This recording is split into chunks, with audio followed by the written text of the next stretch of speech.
आदाब नाजरीन, प्रोग्राम वकील साहब में आप सभी का खैर मकदम। मैं हूं सैयद अहमद जिलानी। मसाइल जिंदगी में कहीं ना कहीं कुछ ना कुछ होते ही हैं और बात जब पहुंच जाती है कानूनी मसाइल तक, कानूनी पेचीदगियों तक, तो इंसान कहीं ना कहीं टूट जाता है। लेकिन उम्मीद नहीं टूटनी चाहिए, इसलिए कि न्यूज़ 18 उर्दू आपके लिए कानूनी मशवरों के लिए खास प्रोग्राम वकील साहब लेकर आया है, ताकि आपकी कानूनी पेचीदगियां, कानूनी मसाइल किसी हद तक हल की जा सकें। फिर आपका अपना वकील तो है ही, ताकि आप एक कुछ हद तक मालूमात के तहत हमारे सीनियर वकील फारूक खान साहब जो हमारे साथ जुड़ेंगे, उनके कानूनी मशवरों के साथ आप अपने वकील से अपने मसाइल हल कर सकते हैं। तो आइए इस प्रोग्राम को शुरू करते हैं। हमारे साथ जुड़ चुके हैं सुप्रीम कोर्ट के सीनियर वकील फारूक खान साहब। फारूक साहब, आपका खैर मकदम है आज के इस प्रोग्राम में, और साथ ही हम कुछ कॉलर्स को भी जोड़ेंगे। आप अपने कानूनी मशवरे लेने के लिए हमसे जुड़ सकते हैं। टेलीफोन लाइन खुली है, आप स्क्रीन पर दिए गए नंबरों पर कॉल करें और सुप्रीम कोर्ट के सीनियर वकील, आप अंदाजा लगाइए, सुप्रीम कोर्ट के सीनियर वकील जिनका अपना तजुर्बा है, जिनकी अपनी एक कोशिशें, मेहनत है, और वो न्यूज़ 18 के साथ जुड़कर आपके कानूनी मसाइल को हल करने की कोशिश करेंगे। आप उनसे मशवरा जरूर लें, चाहे आपके मसाइल कुछ भी हों। अगर कानूनी है तो जरूर आपको मशवरा मिलेगा। तो कुछ कॉलर को जोड़ेंगे। कॉलर जैसे ही जुड़ेंगे, फारूक साहब, जिस तरह के मसाइल लॉकडाउन में नजर आ रहे हैं, कई लोगों की केसेस जो है रुके हुए हैं, कुछ अपील नहीं कर पा रहे हैं और वकीलों से मुलाकात नहीं हो रही है। लॉकडाउन जब पूरी तरह से खुलेगा, अदालतें काम करेंगी बाकायदा पूरा, किस तरह के मशवरे आप देंगे? जो पेचीदगियां, रुकावटें आई हैं, उसके लिए क्या मशवरा देंगे आम लोगों को जिनके मसाइल हैं कानूनी? देखिए, इसमें जिलानी साहब, पहले बहुत शुक्रिया आपका। और इसमें मैं आपको 2-3 बातें बताऊं कि जहां तक ये लॉकडाउन का मामला है, तो हमें ये समझना होगा, और मैं चाहूंगा कि आपके जो व्यूअर्स हैं वो भी इस बात को समझें कि जस्टिस नहीं होता लॉकडाउन में। मतलब जस्टिस बंद नहीं होता लॉकडाउन में, मतलब justice is also a part of essential services. जी जी। हैविंग सेड दैट, इसके ताल्लुक से मैं बताऊं आपको कि जो सबसे इंपॉर्टेंट बात है वो ये है कि इस लॉकडाउन के पीरियड में भी हमारे जो कॉन्स्टिट्यूशनल कोर्ट्स हैं, यानी सुप्रीम कोर्ट, अदालत उस्मा और अदालत आलिया, जो हमारी हाई कोर्ट्स हैं, ये सारी कोर्ट्स फंक्शन कर रही हैं, करती रही हैं डे 1 से, और अभी भी कर रही हैं। बस ये थोड़ा सा लोड को कम करने के लिए, ताकि जो लोग वहां, सब लोग इस जो वबा है इससे महफूज रहें, उन्होंने इसको कर दिया वीडियो कॉन्फ्रेंसिंग से। तो आपको पहले, अगर कोई इस पीरियड में मुकदमा फाइल करना है, तो आपको पहले कोर्ट को ये सेटिस्फाई करना होता है, रजिस्ट्रार को, कि आपका मैटर एक्सट्रीम अर्जेंट है, मतलब इसका अभी सुना जाना लाजमी है, जरूरी है। तो अगर आप कोई ऐसा मैटर है तो आप उसको फाइल कर सकते हैं, और फाइल करने के बाद अपना मुकदमा सुनवा सकते हैं। अब बात आती है रेगुलर मैटर्स की। इसमें 2 तरह के सवाल आते हैं। एक तो नए मैटर्स की रेगुलर अपील्स हैं, जो अर्जेंसी में नहीं आती, मतलब कानून के निगाह में उसको एक्सट्रीम अर्जेंट नहीं माना जा सकता, लेकिन ऑफ कोर्स जो मुद्दई है उसके लिए तो चाहे वो मुकदमा, चाहे कानून के निगाह में, कोर्ट्स के निगाह में वो कितना भी गैर जरूरी हो, लेकिन उसके लिए तो बहुत जरूरी है। तो उसका मामला ये बनता है कि उन लोगों को अभी इंतजार करना चाहिए, और हमें उम्मीद है कि इंशाल्लाह आने वाले वक्त जब हम इस जो परेशानी है, जो ये एक पैंडेमिक है, जब इससे बाहर निकल जाएंगे, कोर्ट्स जब रेगुलर फंक्शन करने लगेंगे, तो हम फाइल कर देंगे। अभी कोर्ट्स ने बहुत चीजें बेहतर की हैं। समर वैकेशन को खत्म कर दिया, करीब सुप्रीम कोर्ट ने खत्म कर दिया, सारी मुख्तलिफ हाई कोर्ट्स ने खत्म कर दिया। तो चीजें बहुत बेहतर हैं, और उम्मीद है कि चीजें और बेहतर हो जाएंगी। लेकिन अगर कुछ अर्जेंट है तो आप अभी भी मुकदमा अपना फाइल कर सकते हैं। जी। हम अपने नाजरीन को ये भी बता दें कि ये सिर्फ हम आज जो बैठे हैं फारूक साहब के साथ, ये कानूनी मशवरा देंगे आपको, लेकिन हतमी जो फैसला है वो आपको अपने वकील के मशवरे से ही करना है। हाँ, अगर आपके वकला के साथ कोई मसाइल पेश आ रहे हैं तो आप ज़रूर इस सिलसिले में भी जो है फारूक साहब से रब्ता कर सकते हैं। इस हमारे टेलीविज़न के ज़रिए, फ़ोन नंबर्स के ज़रिए, स्क्रीन पर फ़ोन नंबर आपको नज़र आ रहे हैं, तो कॉल कीजिए। लीगल मशवरे आपको यहाँ पर ज़रूर मिलेंगे। तो जैसा कि फारूक साहब ने कहा कि अभी भी हमारी जो है अदालतें चल रही हैं, लेकिन मसला आपका अर्जेंसी हो, यानी बहुत शिद्दत से ज़रूरी मामला है कानून का, तो वो चीज़ें आप जो है अदालत तक लेकर जा सकते हैं। कुछ कॉलर हमारे साथ जुड़ चुके हैं, आइए बात करते हैं उनसे। कौन है? हेलो। हेलो, अस्सलाम वालेकुम। वालेकुम सलाम जी। कौन, कहाँ से? नाम बताएं। मैं कश्मीर से बोल रहा हूँ जी। अस्सलाम वालेकुम। वालेकुम सलाम जी। जी मैं कश्मीर से बोल रहा हूँ। जी बताइए अपना सवाल, वकील साहब सुन रहे हैं आपको। हाँ, मेरा सवाल यह है, मेरा गिफ्ट डीड है, मेरे फादर ने, मेरे चाचा भाई ने दिया उसको। वो 4 कनाल का जमीन है जी। क्या वो जमीन जो 4 कनाल है, जो हमारे जो मेरा अंकल है उनसे काटेंगे या वो मेरे बाप से मिलेंगे? मेरा सवाल है जी, जो हमारा जो प्रॉपर्टी है जी, उसमें 4 कनाल जमीन है, मेरे चाचा को दिया उसको गिफ्ट डीड अच्छा, में, लेकिन वो मेरे हिस्से में है। अच्छा, मैं ये पूछना चाहता हूँ, चाहते क्या है ये बता दीजिए। हाँ, मैं ये चाहता हूँ कि वो हमें मिलेंगे इस हिस्से के बगैर या इसी में काटेंगे? ठीक ठीक ठीक। हाँ। चलिए आपका सवाल पहुंच गया, वकील साहब समझ गए हैं, उम्मीद आपका जवाब दे देंगे। जी, और कोई कॉलर? ये जो गिफ्ट डीड, जी ठीक है, आपका जवाब देंगे। जी हेलो। हेलो, अस्सलाम वालेकुम। वालेकुम सलाम। कौन कहाँ से बोल रहे हैं भाई? श्रीनगर से। श्रीनगर से जी, सवाल बताएं। हेलो हेलो, आपकी आवाज आ रही है, आप टीवी से मत सुनिए, डायरेक्ट फोन से सुनिए और अपना सवाल कीजिए। जनाब,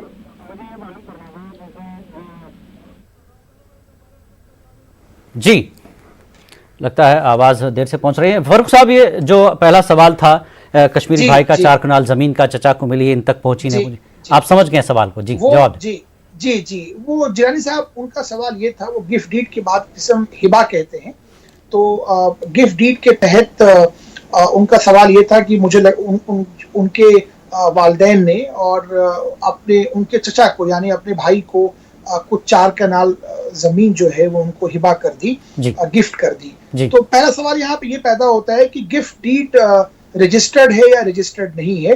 वैसे ओरल हिबा भी, मतलब हमारे इस्लामिक जो इनहेरिटेंस के राइट्स हैं, कानूनी जो जिसको सैंक्शन मिली हुई है, तो उसमें ओरल हिबा भी आप कर सकते हैं, लेकिन उसके प्रूफ करने के, रजिस्टर्ड डॉक्यूमेंट के प्रूफ करने के कोर्ट में तरीके और हैं और ओरल चीजों को प्रूफ करने के तरीके और हैं। तो सबसे उनका सवाल ये था कि क्या वो गिफ्ट डीड और वो उनके हिस्से में, तो क्या वो कटेगा या नहीं कटेगा?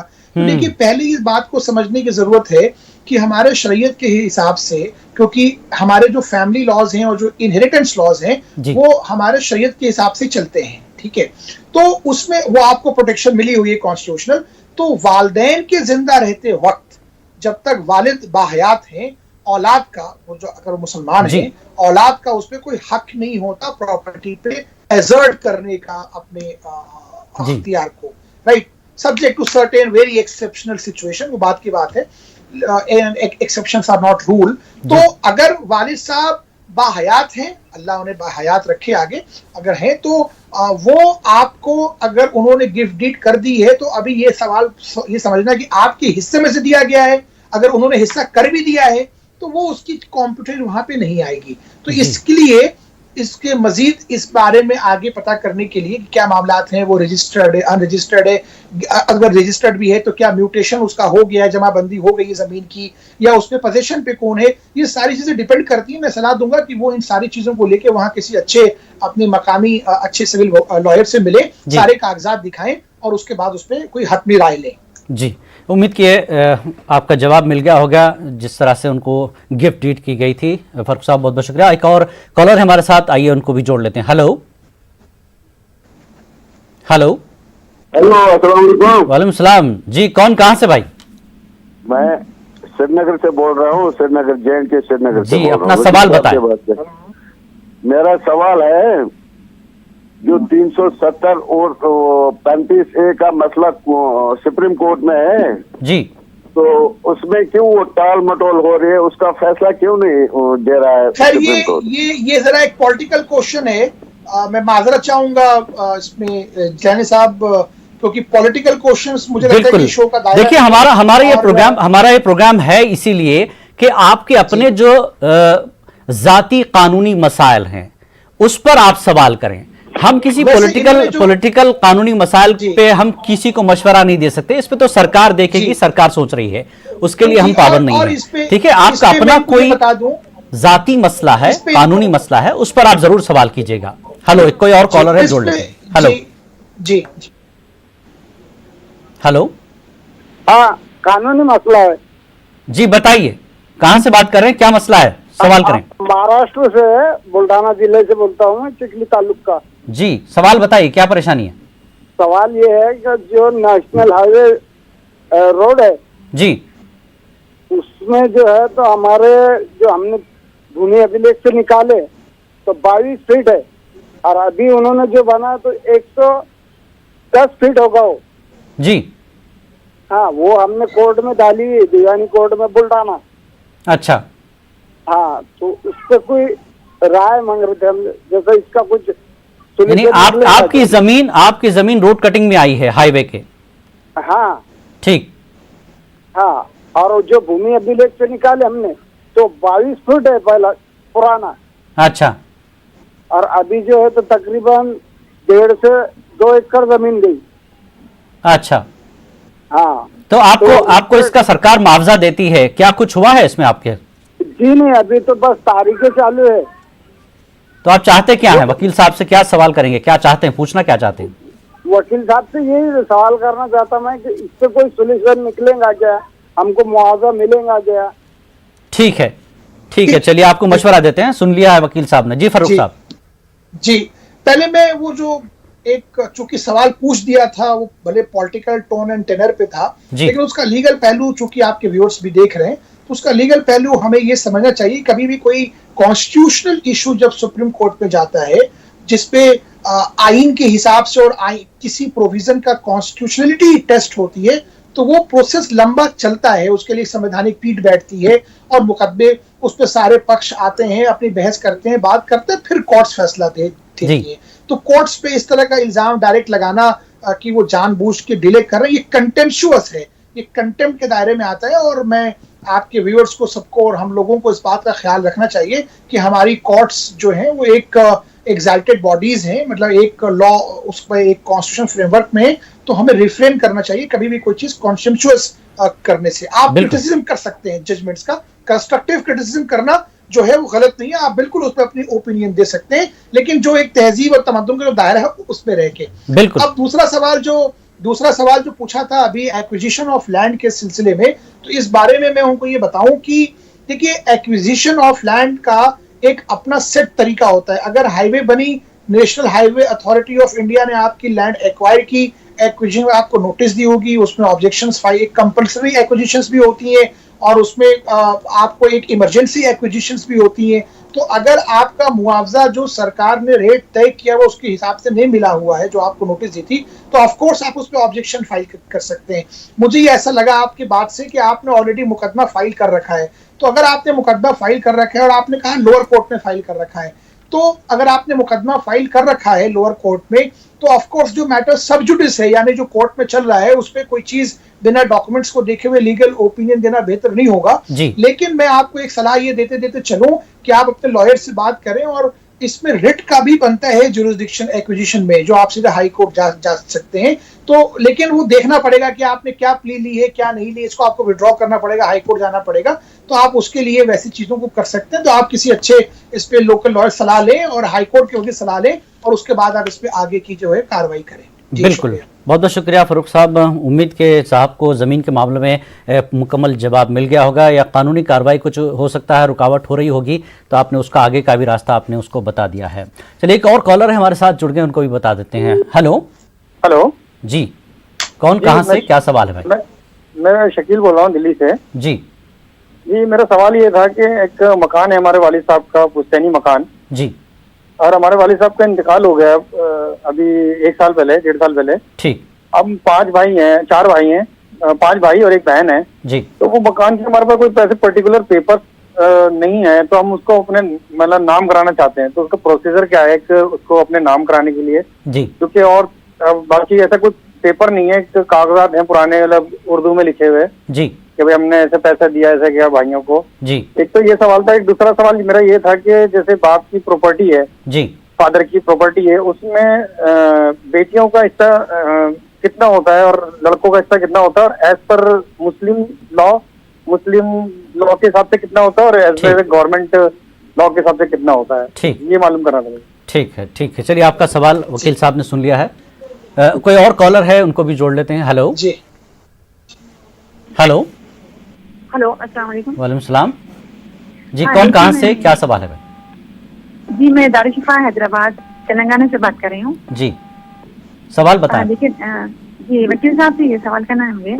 ये सीएम साहब जो किराए के लिए कुछ रूल्स दिए थे मकानदार और किराएदार के लिए, तो उसमें नंबर 1 ये है, जो बात मकानदार की इनकम इतनी लिमिटेड रहती, वो सारे पैसे उसके हर महीना खर्च में आते हैं और उसको पोस्टपोन कर दिए 1 महीना, 2 महीना, 3 महीने के लिए किराया। पहले तो बोले थे नहीं लेना, उसके बाद ये हुआ था कि वो किस्तों में लेना, उसको बगैर इंटरेस्ट के। लेकिन बात किराए इतने बोल सकते हैं उनको क्या मुरवत नहीं है, अब ईमान की बात तो नहीं बोल सकते, बेईमानी जैसी हो जाती है। तो वो देने के लिए बिल्कुल भी ऐसा बना लिए कि हमको देना ही नहीं। अब उसके बाद फिर मई का महीना भी गुजर जाएगा तो वो लोग ये बताएंगे हम तो 3 महीने घर पे बैठे रहे, अब किराया कैसे देंगे आपको। तो ये सिलसिला उम्र भर चलते रहेगा। एक बात, जिसके पास इनकम लिमिट थी उसी में उन्होंने अपना गुजारा करते थे, तो अब वो लोग क्या करेंगे, इतने दिन जब गुजर जाएंगे जी। ये सब सीएम साहब कोई इस पे तवज्जो नहीं दे रहे। अब तो ऐसी नौबत आ जाएंगी, दोनों उम्र भर लड़ते रहेंगे और इनकम बंद हो जाएंगी। ना इनको देखिए, ना उनको रहेंगे। नहीं देखिए मोहतरमा, सीएम साहब ने यहाँ पर केसीआर साहब ने जो कहा था कि भाई लॉकडाउन के दौरान 3 महीने तक आप किराया उनसे जबरदस्ती वसूल ना करें, ठीक है। फिर बाद में ये बात आई कि मकानदारों के पास भी मसला है कि उसकी अगर आमदनी का जरिया बिल्कुल था ही उतना, उसका किराए से ही गुजारा चल रहा है, ये भी मसाइल सामने आए सरकार के। तो बाद में ये बताया गया कि आप किस्तों में उनको थोड़े थोड़े करके आहिस्ता आहिस्ता करके किस्तों में अदा कर दें, ठीक है। ये बात आई और इसमें कोई जोर जबरदस्ती ना हो, इसके लिए बाकायदा एरिया के गालिबन डीसीपी और एसीपी को अपॉइंट किया गया था कि आपके पास इस तरह की कोई शिकायत आती है तो आप इसको जो है सॉर्ट आउट करें, ठीक है। अगर आपको कोई जबरन किराया वसूल कर रहा है तो आप अपने इलाके के पुलिस थाना में जाकर शिकायत कर सकते हैं। ये सरकार ने साफ जो है डायरेक्शन दिए हैं तेलंगाना की, ठीक है, जो मेरे मुझ तक जो मेरे जानकारी में है, ठीक है ना। अगर जबरन कोई आपसे वसूली कर रहा है लॉकडाउन के दौरान का किराया, तो आप अपने करीबी पुलिस थाना में शिकायत करें, वो आपसे जबरन वसूल नहीं कर सकता। लेकिन यह है कि आपको किस्तों में उस किराए को देना है अपनी सहूलत के मुताबिक। ऐसा है, मैं 1 मिनट आपको, अब इसमें कोई कानूनी आप केस करेंगी, पूछेंगी, ऐसा तो कोई मुझे नजर नहीं आ रहा है, ठीक है ना। नहीं ऐसा नहीं है, नहीं, मैं ये बोलना चाह रही थी कि ये नॉमिनल बात होगी, किराएदार इस पे अमल नहीं करेंगे। किराएदार तो हिला चाहते थे हमेशा भी, ऐसे तकरीबन किराएदार कई किराएदार हैं जो टाइम पे किराया ऑलरेडी कभी पे नहीं करते, वो ऑलरेडी 1 महीना 2 महीना बाकी रखते, लेट पेमेंट होता उनका, तो वो लोग ऐसे में और भी फायदा उठाएंगे मकानदारों को। अच्छा ठीक है वकील साहब, आप कोई मशवरा दें इसमें। जी जी जी। देखिए, पहले मैं, आपने चूंकि काफी जवाब दे ही दिया इस पे, मैं थोड़ी सी बात इस पर और ऐड कर दूं। देखिए, अगर गवर्नमेंट कोई एग्जीक्यूटिव ऑर्डर निकालती है, कोई जियो निकलता है, कोई ऑर्डिनेंस आता है, और जब गवर्नमेंट ये डायरेक्शंस देती है, जैसा आपने बताया विजय साहब तेलंगाना में, कि वो स्पेशल नोडल ऑफिसर्स बना दिए हैं जो पुलिस ऑफिसर्स हैं कि किराए के लिए कोई सख्ती न करे, तो उसके बावजूद अगर कोई सख्ती करता है, जैसे अभी बहन बता रही थी, तो ऑफ कोर्स इनको ये अख्तियार है कि वहां जाके कंप्लेंट करें।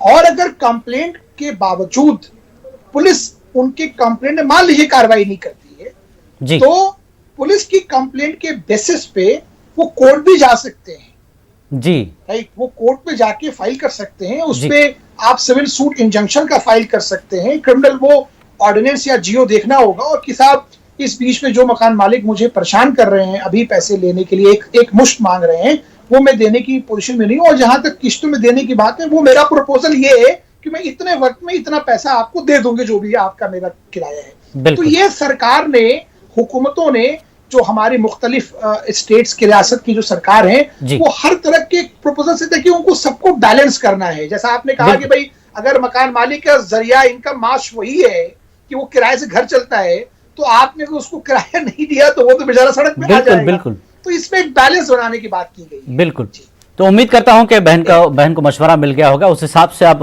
वकील साहब ने जिस तरह से मशवरा दिया फारूक साहब ने, आप उस पर अमल कर सकते हैं।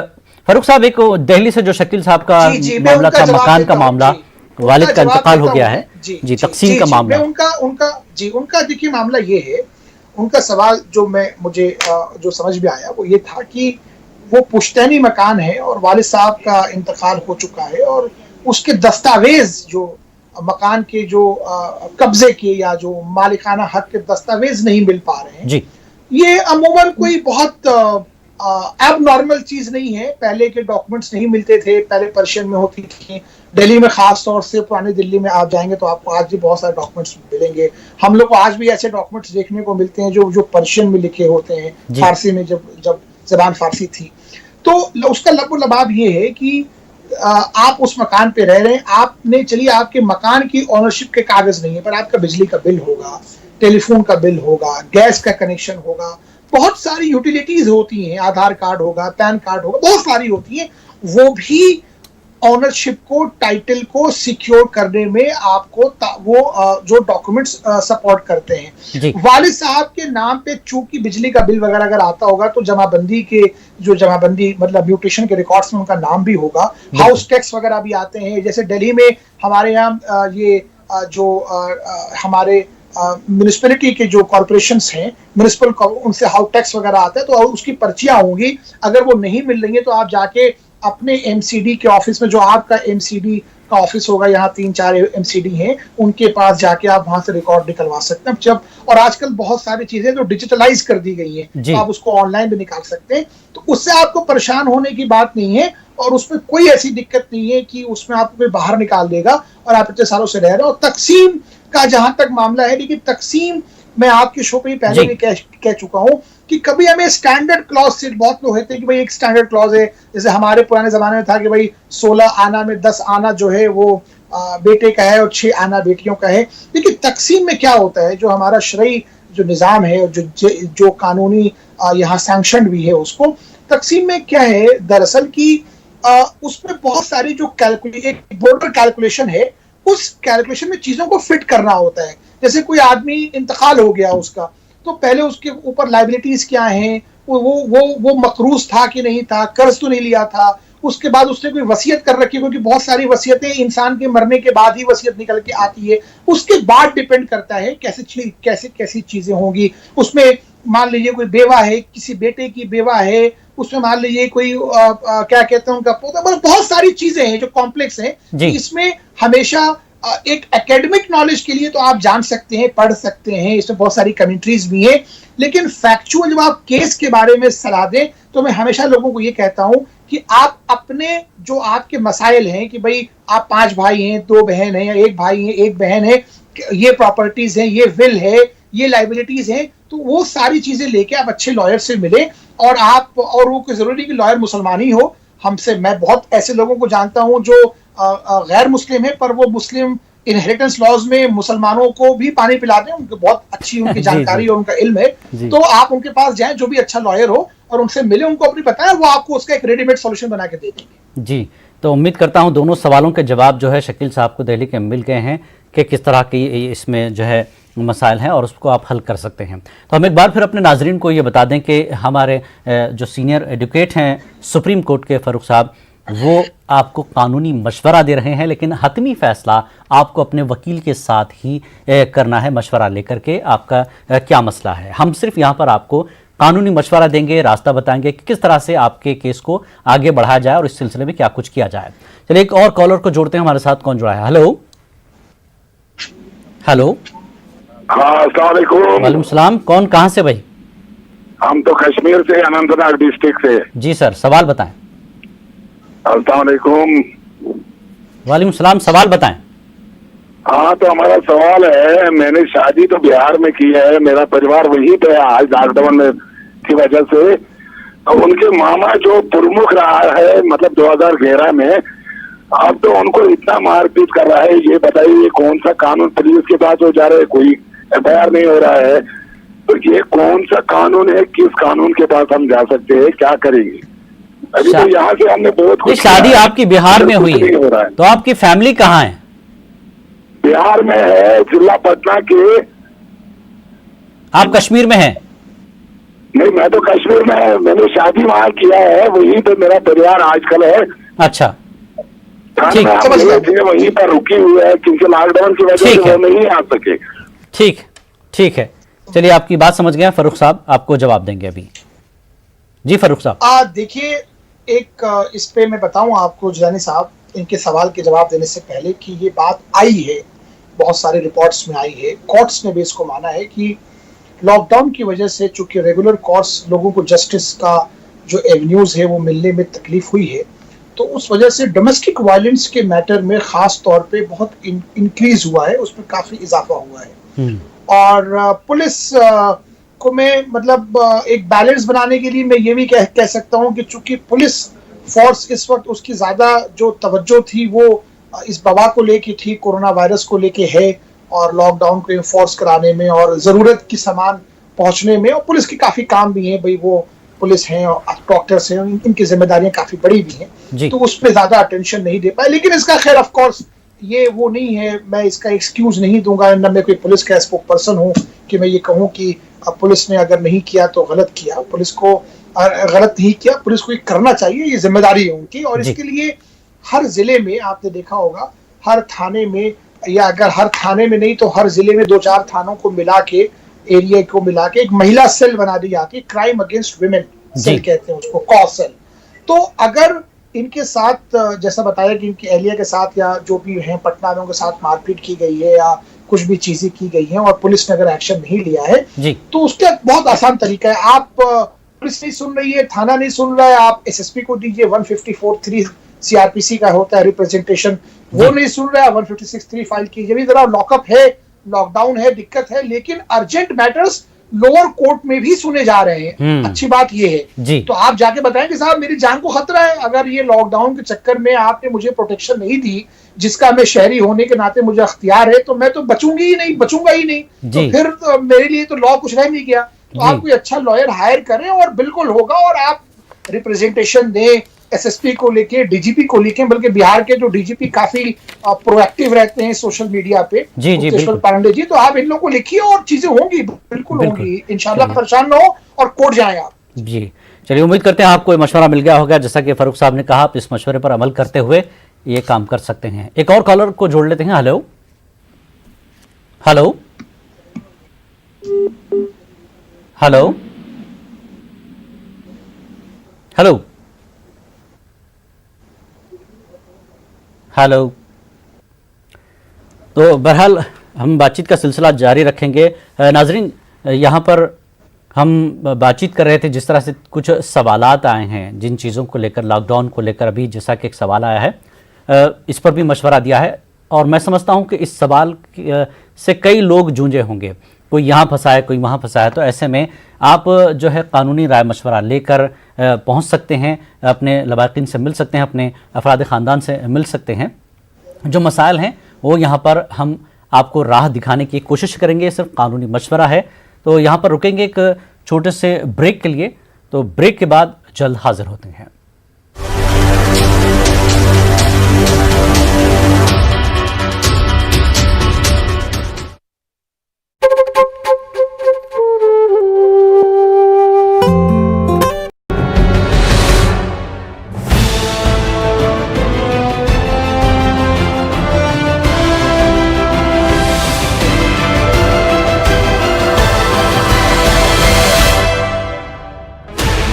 $16 channels, 15 languages, 26 states, 1,200 plus reporters, 66.9 crore viewers. India's largest news network, News 18 Network.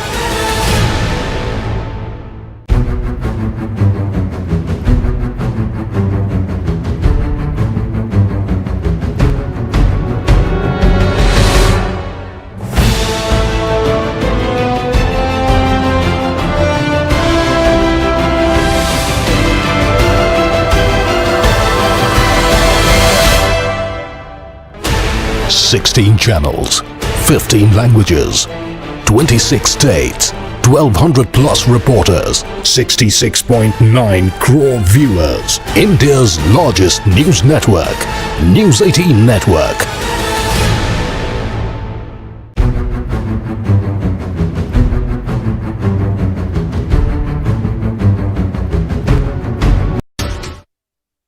दोबारा आपका खैर मकदम है प्रोग्राम वकील साहब में। हमारे साथ हैं सुप्रीम कोर्ट के सीनियर वकील फारूक साहब।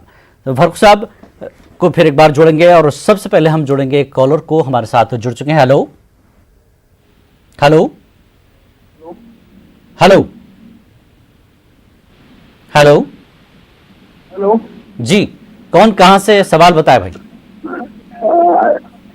हेलो हेलो जी, सुन रहे हैं आप, सवाल बताइए और कहां से बात कर रहे हैं। जी, मैं भोपाल से मुइन बात कर रहा हूँ जी।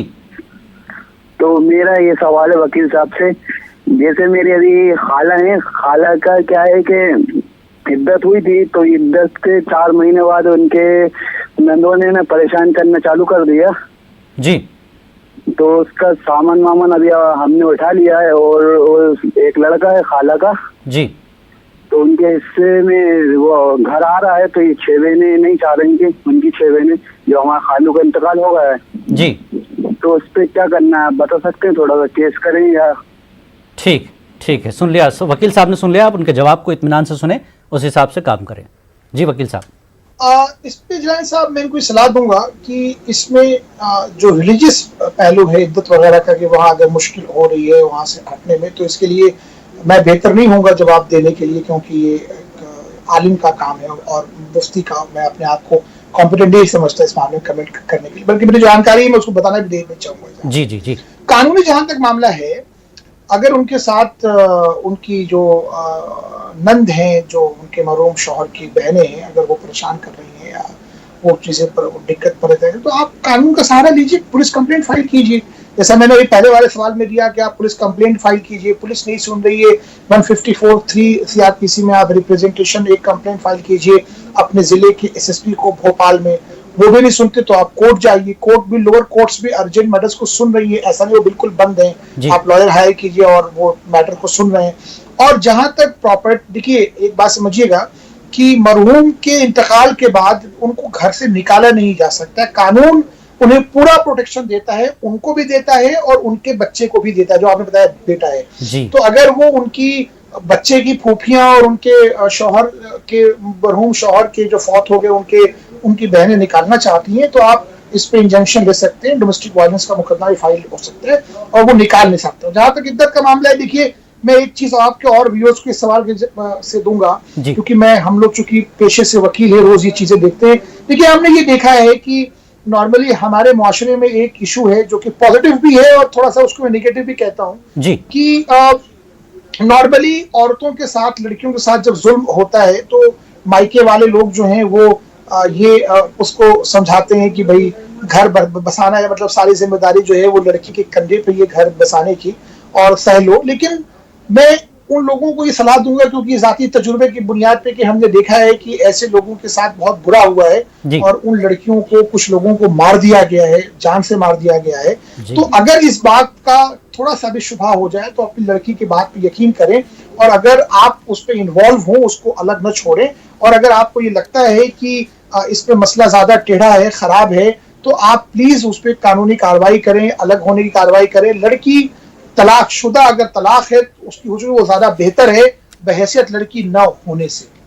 जी बिल्कुल, बहुत बहुत शुक्रिया फारूक साहब ये मशवरा भी देने के लिए, और आपने जिस तरह से जिम्मेदारी के साथ अपनी बात रखी है, ये समझाने के लिए माशरे में इस तरह की चीज़ें आम हो गई हैं। बहुत बहुत शुक्रिया। एक और कॉलर को जोड़ते हैं। हेलो हेलो हेलो जी, कौन कहाँ से भाई? सर मैं J&K कश्मीर डिस्ट्रिक्ट बारामूला से बोल रहा हूँ। जी सवाल बताएं। मेरा नाम मंजूर अहमद है जी। सर हमने एक दुकान किराए पे दी हुई थी जी। एक दुकान है जो मेरी मिल्कियत है जी। तो उस दुकान को हमने किराए पे दिया हुआ था एक आदमी को जी। तो उसकी डेथ हो गई। ठीक। तो उसकी लगभग तकरीबन 7-8 साल उसकी डेथ हुई, वो 7-8 साल पहले मर गए। ठीक। तो उसके बाद उसकी 3 बेटियां हैं जिसमें एक शादीशुदा है जी।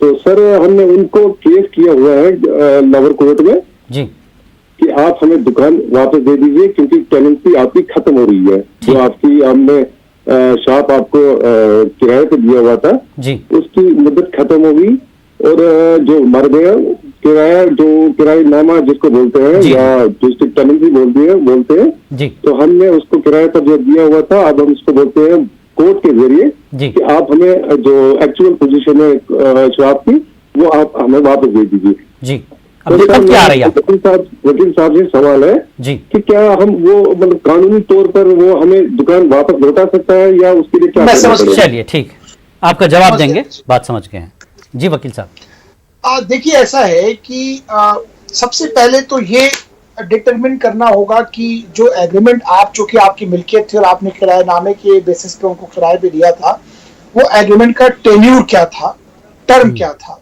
जी, और कितने वक्त का था। लॉन्ग टर्म टेनेंसी थी, छोटी टेनेंसी थी, 11 महीने की थी, 2 साल की थी, वो डिपेंड करता है। दूसरी इंपॉर्टेंट चीज ये है कि सिर्फ इस नाते कि अगर मान लीजिए कि दुकान की किराएनामे की मियाद 3 साल की हो और जो जिसने दुकान किराए पे ली हो उसका इंतकाल हो गया हो तो टेनेंसी खत्म हो जाए, ऐसा नहीं है। सिविल लॉज में ये हमें समझने की जरूरत है कि उसके जो लीगल हेयर्स होते हैं, जिसकी जो फौत हो जाता है उसकी जो लीगल हेयर्स होते हैं, दूस legal hairs step into the shoes of the deceased, मतलब उनके उस पे अख्तियारात वो आ जाते हैं।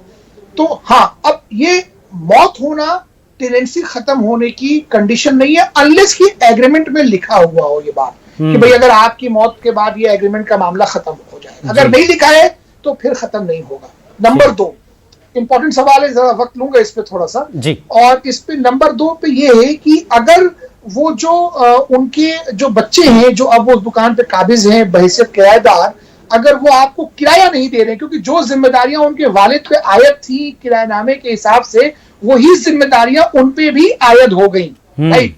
तो अगर वो उसको उस कॉवेनेंट को ब्रीच कर रहे हैं, उसको तोड़ रहे हैं, तो आप जो है ये मान के चले कि आप जैसे उनके वालिद साहब अगर मरहूम जिंदा होते तो आप उन पे मुकदमा करते, वैसे आप उन पे मुकदमा कर सकते हैं। तो सिर्फ मौत होना कंडीशन नहीं है।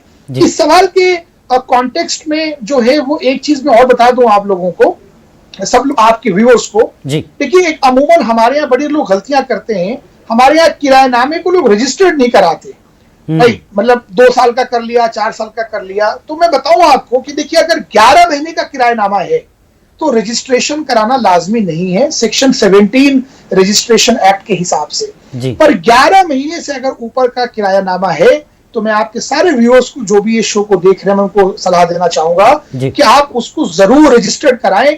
रजिस्टर्ड कराना लाजमी है। अगर आप नहीं कराएंगे और कल को कोई परेशानी हुई तो किराएदार के लिए भी लाजमी है और मालिक मकान के लिए लाजमी है। मालिक मकान के लिए ज्यादा लाजमी है कि वो अगर अपनी प्रॉपर्टी पे लंबा मुकदमा नहीं चाहता है तो वो जरूर अगर 11 महीने से ऊपर का किरायानामा है तो उसको रजिस्ट्रेशन कराए। रजिस्ट्रेशन कराए, कुछ स्टैंप ड्यूटी जाती है वो दे, तो दोनों पार्टीज मिल के दे या एक आदमी दे, और वो सब रजिस्ट्रार ऑफिस में होती है। जी चलिए, उम्मीद करता हूं ये जवाब बहुत तफसील से आपने दिया है और कई व्यूअर्स को इस तरह के मसले उमूमन आते हैं किराएदार और मालिक जायदाद के बीच, तो बहुत तफसील से जवाब मिल गया है। और एक कॉलर को जोड़ते हैं। हेलो हेलो हेलो जी, कहाँ से कौन? हेलो हेलो जी, बताएं, आपकी आवाज आ रही है, कौन कहाँ से? मैं औरंगाबाद से बोल रहा हूँ जी, औरंगाबाद से।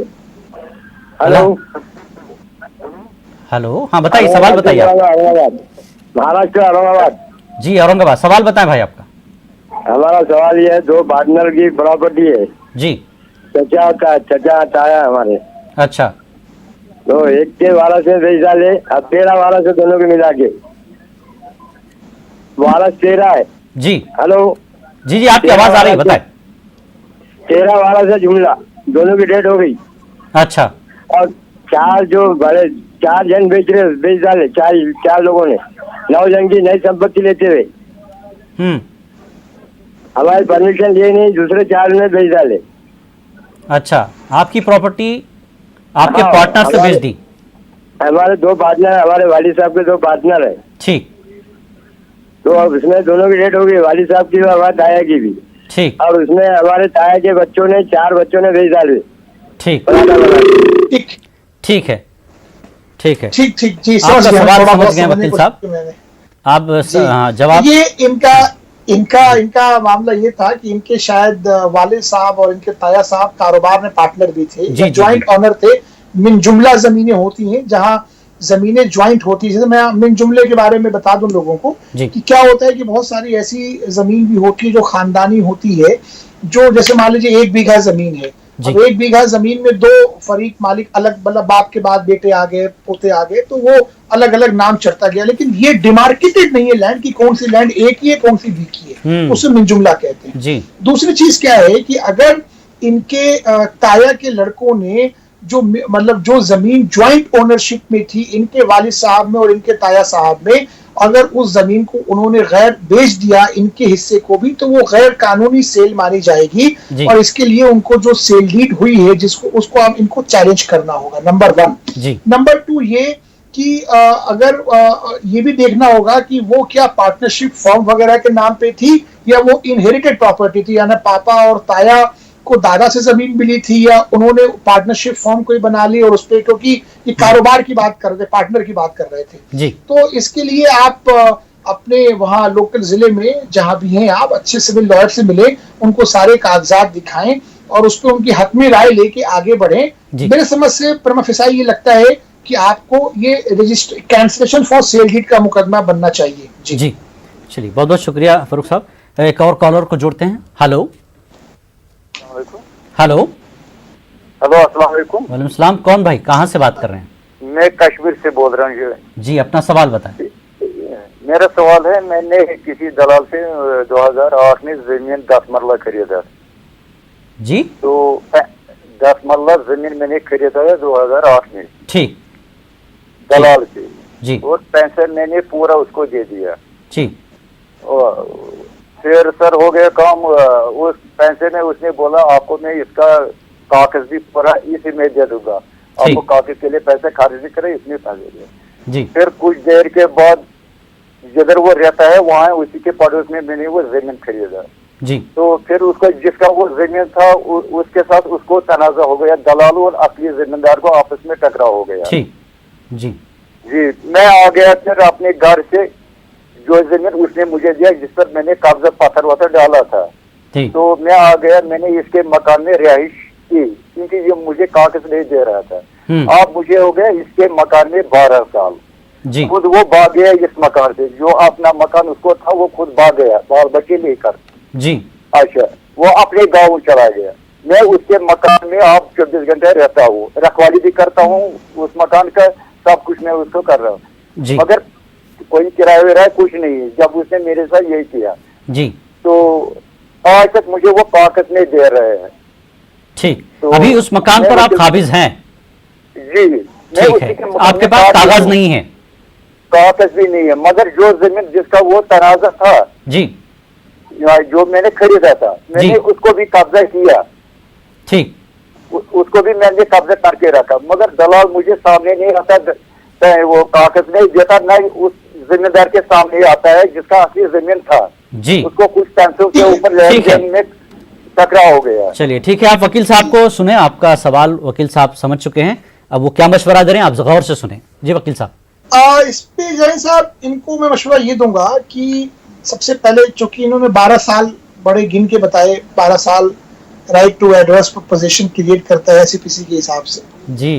तो ऐसे सॉरी, इस पे माफ कीजिएगा, सीपीसी कह रहे थे कुछ जजमेंट से राइट टू एडवर्स पोजीशन में जी, तो 12 साल का ही मामला होता है। खैर, इनका जो मामला है वो सबसे इम्पोर्टेंट ये है कि भाई अगर आपने पैसे दिए किसी एजेंट को, जो दलाल आप बता रहे हैं, और उनके थ्रू आपने जमीन का सौदा किया, जो जमीन के असल मालिक थे, तो भाई कुछ कागजात तो इकट्ठे साइन हुए होंगे, कुछ तो हुआ होगा ना। बिल्कुल, कागजात नहीं दिया ये अलग बात है, पर आपने कुछ तो साइन वाइन किया होगा, पोजीशन, पैसे दिए होंगे तो आपने जो है वो बैंक से कुछ ट्रांसफर किए होंगे। बिल्कुल, तो आपको ये आप पे, मुझे ऐसा लगता है आपकी बात समझ के कि आपको कुछ वक्त पहले ही उस एजेंट के ऊपर और जो मकान मालिक थे उनके ऊपर आपको मुकदमा करना चाहिए था कि भाई मैं इस मकान में मुझसे पैसे ले लिए गए, मुझे कब्जा भी दे दिया गया, लेकिन ये कागज नहीं किए गए। तो कोर्ट आपको सुनती, एविडेंस लेती। अब चूंकि आपने इतने साल तो कुछ किया और आप कह रहे हैं कि अब वो लोग आपको परेशान भी नहीं करते हैं, आपको कोई ऐसी परेशानी भी नहीं है, वो लोग अपने अपने काम में मशगूल हो गए, आप वहां घर में रह रहे, आपको मुश्किल ये है कि आपके पास कागज नहीं है जी, तो कोई मुश्किल नहीं, आप रहिए। अब ये राइट टू एडवर्स पोजीशन का मामला बनता है, लेकिन अब राइट टू एडवर्स पोजीशन पहले नेगेटिव राइट था, अब तो पॉजिटिव राइट भी हो गया, आप खुद भी असर्ट कर सकते हैं, एक लेटेस्ट जजमेंट है सुप्रीम कोर्ट का। लेकिन इसके लिए मैं, चूंकि ये बहुत टेक्निकल चीजें होती हैं, तो मैं आपको ये सलाह दूंगा कि आपके पास जो भी कागजात हैं 12 साल पहले से लेके अब तक के, वहां रहने के सबूत से लेके, पैसे देने से लेके, जमीन का हक कब्जा लेने से लेके, आप इन सब चीजों को लेके और किसी अच्छे सिविल लॉयर से मिले और उनके हक में राय लेके ही आप आगे बढ़े। और हो सकता है कि वो आपको, मुझे नहीं लगता कि आपको कोई मुकदमा करने की अब जरूरत पड़ेगी, क्योंकि लिमिटेशन का भी मामला हो जाएगा। लिमिटेशन लॉ मतलब आप एक मुकदमा करने की मियाद कानून में तय है कि आप कौन सा मुकदमा कितने वक्त तक कर सकते हैं।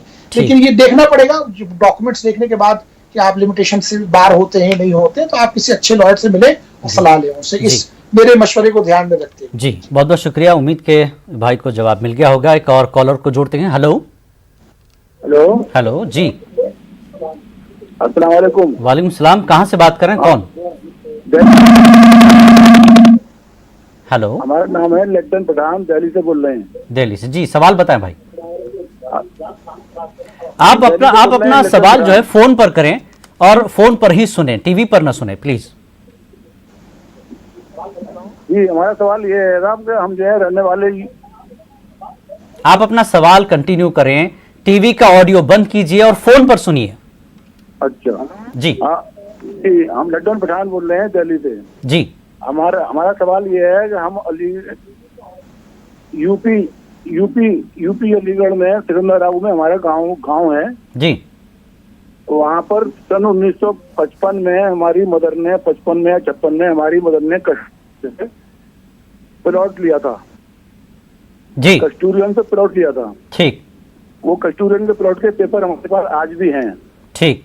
उसके बाद हमने मकान बना लिया था, उसमें रहे थे हम जो है सन 1970 तक जी।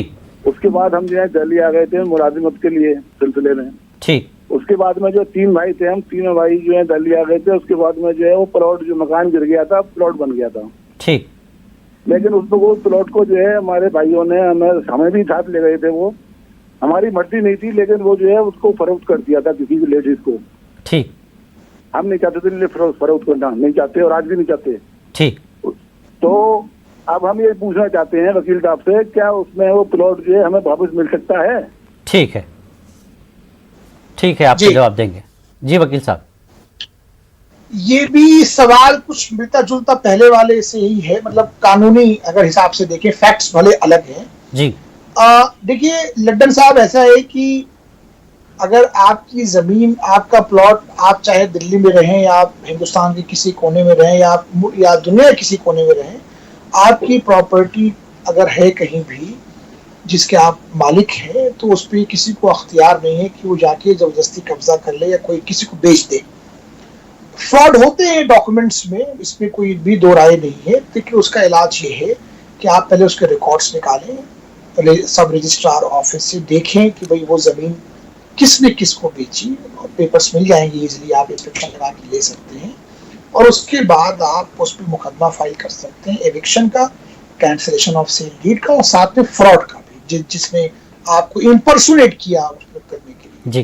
तो आप इन चीजों, प्लस उस पर लिमिटेशन भी देखना पड़ेगा। अगर आप बहुत साल आपने कुछ मुकदमा ही नहीं किया, 12 साल निकल चुके हैं, तो आपको फिर मुश्किल होगी राइट टू एड्रेस पोजीशन से। इसलिए इन चीज़ों को इवैल्यूएट करने के लिए डॉक्यूमेंट्स को देखना बड़ा लाजमी होता है। जैसे मरीज को बिना नर्व्स पकड़े डॉक्टर कभी कभी इलाज नहीं कर पाता, वैसे कभी कभी वकील बिना कागज देखे जो है उस पर आपको कोई सलाह नहीं दे सकता। बिल्कुल। तो बेहतर ये है कि ऐसे टेक्निकल और कॉम्प्लेक्स इश्यूज पे आप डॉक्यूमेंट्स लेके किसी अच्छे लॉयर से मिलें और उनसे सलाह लें, और वो कोई भी वकील जो सिविल का जो एक्सपर्टीज रखता है वो आपके डॉक्यूमेंट्स को देख के आपको एक मुनासिब फैसला सलाह देगा। जी जी, चलिए एक और कॉल को जोड़ते हैं। हेलो, अस्सलाम वालेकुम। वालेकुम सलाम। कहाँ से कौन बात कर रहे हैं? जम्मू से बोल रहे हैं जी। जी हाँ जी, मेरा सवाल ये है कि क्या बहू का राइट्स बनता है सास की प्रॉपर्टी पे जबकि तलाक हो चुका हो, तो उसका जो MI है वो भरती है,